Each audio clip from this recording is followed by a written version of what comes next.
Bismillahirrahmanirrahim. Assalamualaikum warahmatullahi wabarakatuh.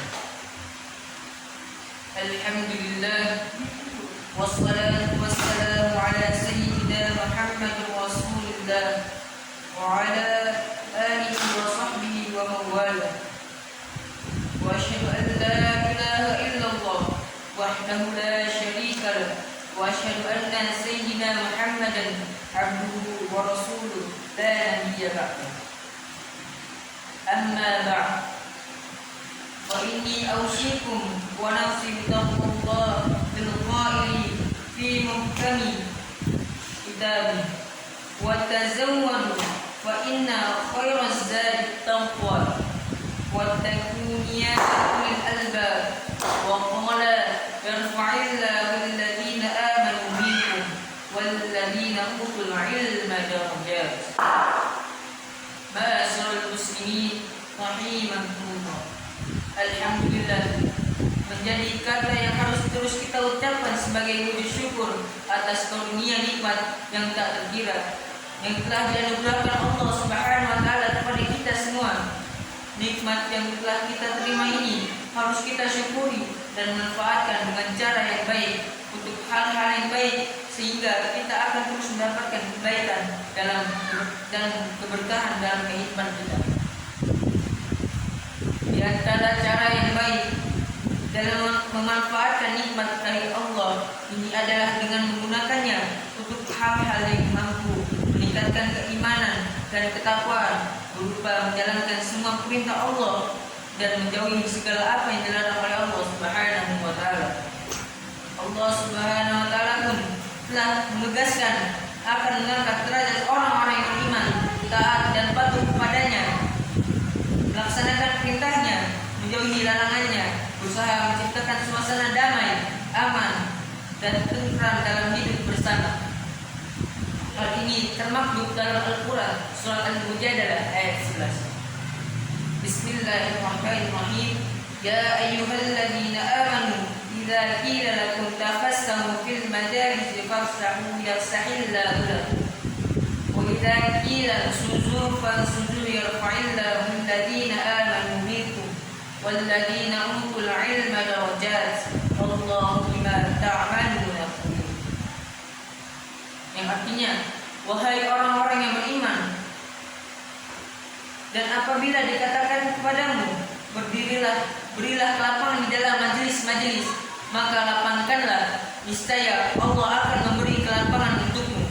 Dan apabila dikatakan berdirilah kamu, maka berdirilah, niscaya Allah akan mengangkat derajat orang-orang yang beriman di antaramu dan orang-orang yang berilmu beberapa derajat, dan Allah Maha teliti apa yang kamu kerjakan. Ma'asyiral muslimin rahimakumullah. Selain keutamaan orang-orang yang beriman, dalam akhir ayat ini Allah juga meningkatkan kepada kita untuk senantiasa menjadi pribadi-pribadi yang berilmu, yang juga akan diangkat derajatnya oleh Allah, memiliki posisi yang sama dengan orang yang beriman. Dari ayat ini dipahami bahwa orang-orang yang punya derajat yang paling tinggi di sisi Allah ialah orang yang beriman dan berilmu. Terlebih ilmu agama yang menjadi kunci segala kebaikan wajib kita pelajari untuk menyempurnakan agama dan amal ibadah kita. Dalam sebuah hadis masyhur yang diriwayatkan Ibnu Majah dari Anas bin Malik radhiyallahu anhu, Rasulullah sallallahu alaihi wasallam bersabda, "Talabul ilmi fardhatun 'ala kulli muslim." Menuntut ilmu itu wajib atas setiap muslim.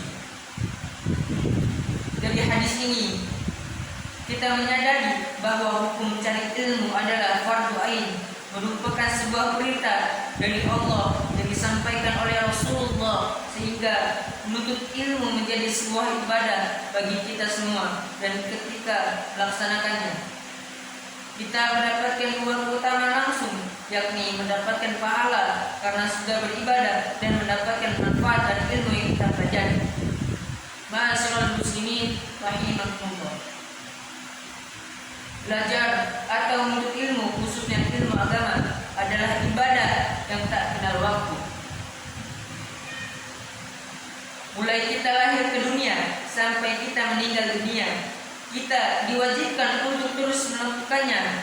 Kita tidak diperbolehkan berpuas diri terhadap kemampuan dan pemahaman kita terhadap ilmu-ilmu agama. Kita tidak boleh berpuas hanya dengan modal hafalan saja, kemudian sudah merasa yang paling baik dan dalam menjalankan ibadah yang paling tahu ilmu agama yang sangat luas ini. Kita tentu prihatin fenomena di area digital saat ini banyak ditemukan di media sosial dan kehidupan kita sehari-hari. Orang yang puas dan merasa paling memahami ilmu-ilmu agama walau hanya belajar dalam waktu singkat melalui internet.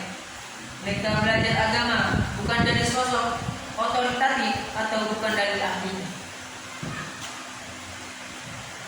Padahal dalam menuntut ilmu dibutuhkan syarat yang tidak sedikit.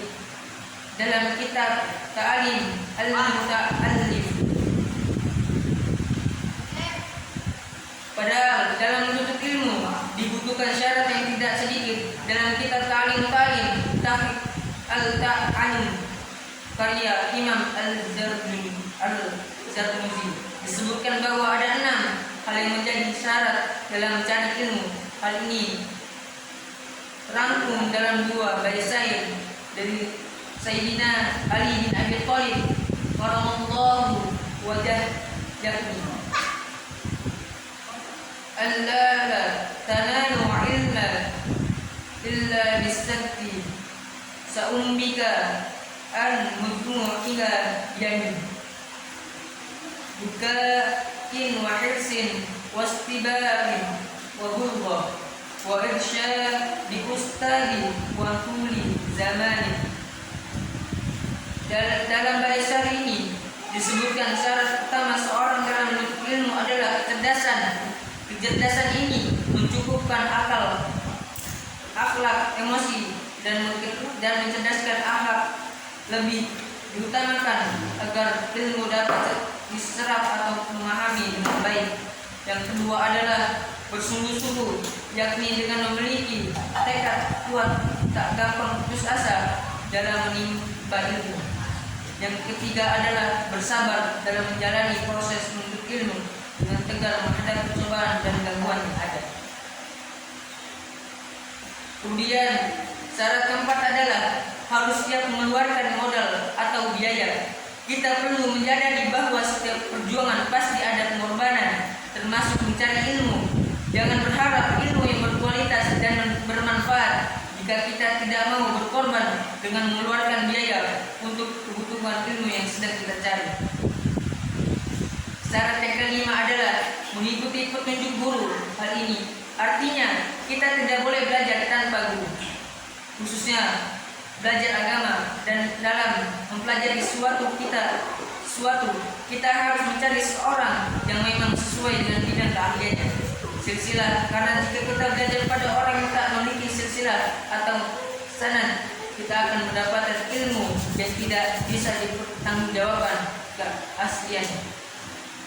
Dengan ilmu yang benar, guru akan memberikan bimbingan serta koreksi jika kita melakukan suatu kesalahan.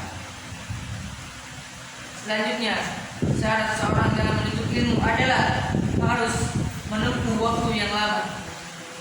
Tidak instan, tidak simsalabim, tidak tiba-tiba alim dengan belajar hanya dalam waktu singkat. Sesuai kata bijak bahwa menuntut ilmu itu adalah kewajiban yang harus dilakukan seorang dari lahir kemudian sampai meninggal dunia. At-tabi ilma minal bahdi ilal lahdi. Tuntutlah ilmu dari buayan bayi hingga liang lahat. Ma'asyiral muslimin rahimakumullah. Dari hal yang sudah khotib sampaikan ini dapat ditarik kesimpulan bahwa belajar atau menuntut ilmu adalah sebuah kewajiban sekaligus ibadah yang harus dilakukan seorang dengan memperhatikan syarat-syarat yang harus dipenuhi. Tidak gampang usaha dalam mencari ilmu, namun tidak boleh berpesan untuk kita semua Namun tidak boleh pula patah semangat untuk mendapatkan. Imam Syafi'i berpesan untuk kita semua, jika kamu tidak sanggup menahan lelahnya belajar, maka kamu harus sanggup menahan perihnya kebodohan. Barakallahu fi wa lakum fil Qur'anil 'azim wa nafa'ani wa iyyakum bima fihi min ayati wa dzikril hakim wa taqabbalallahu minna wa minkum tilawatahu wa innahu huwas samiul 'alim. Wa qawli hadza fastaghfirullahal 'azim innahu huwal ghafurur rahim.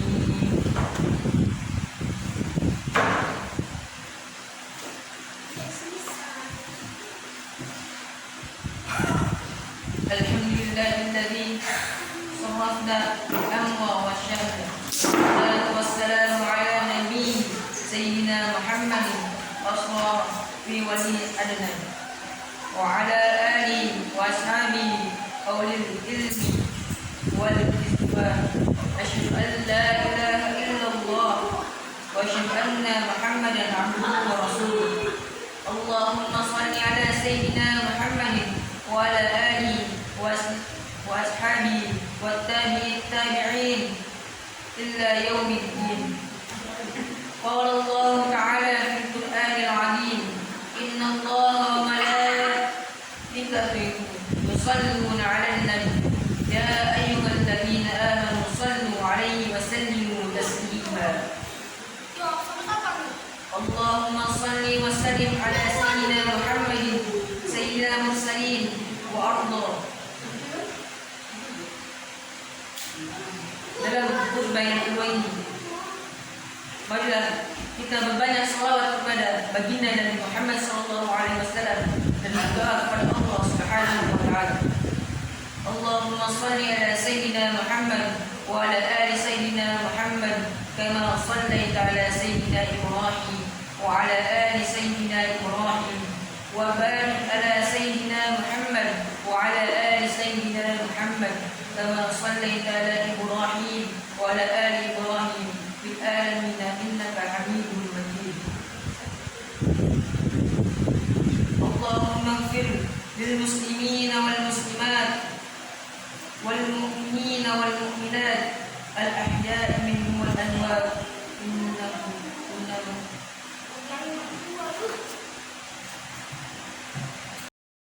wa sallim ala sayyidina Muhammadin Mustafa wa ala alihi wa ashabihi ahli al-wafd. Asyhadu an la ilaha illallah wahdahu la syarika lah wa asyhadu anna sayyidina Muhammadan abduhu wa rasuluh. Amma ba'du. Ayyuhal muslimun, awsikum wa nafsi bitaqwallah bil 'ali al-'azim wa'lamu anna Allah amarakum bi amri amrakum bis salati wasallima ala nabiyil karim wa qala inna Allaha wa malaikatahu yusalluna ala nabi ya ayyuhalladzina amanu sallu alaihi wa sallimu taslima. Dalam khutbah yang kedua ini, marilah kita berbanyak salawat kepada baginda Nabi Muhammad SAW dan banyak berdoa kepada Allah Subhanahu wa taala. Allahumma shalli ala sayyidina Muhammad wa ala ali sayyidina Muhammad kama shallaita ala sayyidina Ibrahim wa ala ali sayyidina Ibrahim wa barik ala sayyidina Muhammad wa ala ali sayyidina Muhammad kama barakta ala sayyidina Ibrahim wa ala ali sayyidina Ibrahim fil alamin innaka Hamidum Majid. Allahumma ighfir lil muslimina wal muslimat wal mu'minina wal mu'minat al ahya'i minhum wal amwat. Allahumma ighfir al alim wal dhalim wal li wal fahsya wal munkar wal baghy was su'um wal yusum wal muhtala wal shada'id wal hima dhahara minka wa ma batan. Allahumma inni na'udzu bika minal basari wal junudi والجنوء ومن سيء الأسقام إنك على كل شيء قدير. أعد الله إن الله يأمركم بالعدل والإحسان وأنتم إلى القربى واليتامى بالفحشاء والمنكر والبغي يعظكم لعلكم تذكرون واذكروا الله العظيم يذكركم وليكبر. Alhamdulillah. Assalamualaikum.